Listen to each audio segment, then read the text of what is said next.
The two cats, Winston and Sia, were to remain at home, with their bowls filled and their mother's mother scheduled to visit and check on them.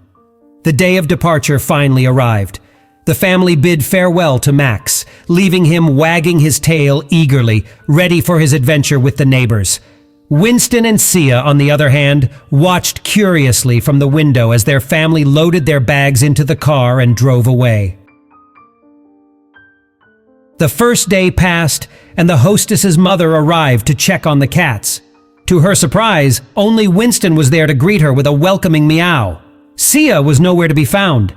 The elderly woman searched every nook and cranny of the house, calling out for Sia, but the cat remained elusive.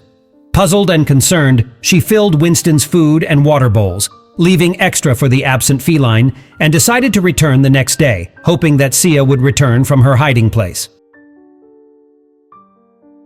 The following day, the situation repeated itself. Winston was there, meowing for attention, but Sia remained missing. The worried mother of the hostess scoured the house once again, her anxiety growing with each passing minute. Days turned into nights, and Sia's absence weighed heavily on everyone's minds. The hostess, away on her work trip, received updates from her mother, who continued to search tirelessly for the missing cat. 4 agonizing days passed without a trace of Sia.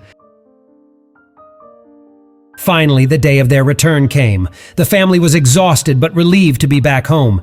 As they entered the house, the hostess couldn't help herself and immediately called out for Sia. "Here, kitty, kitty!" she cooed. To everyone's surprise, a loud meow echoed through the room. Sia had finally made herself known, but her location was far from expected. She was hiding behind the sofa, tucked away in the corner. The hostess carefully approached the sofa and reached out to her pet. Sia, however, didn't dart out from her hiding place as expected. Instead, she remained still and cried softly. Concerned, the hostess gently lifted her furry friend into her arms. Sia clung tightly to her owner, meowing and sniffling as if trying to convey her feelings. It was a peculiar sight, for Sia had never displayed such behavior before. Her eyes held a mixture of relief, anger, and sadness. She seemed to be telling a story of her own, a tale of loneliness, fear, and longing for her family's return.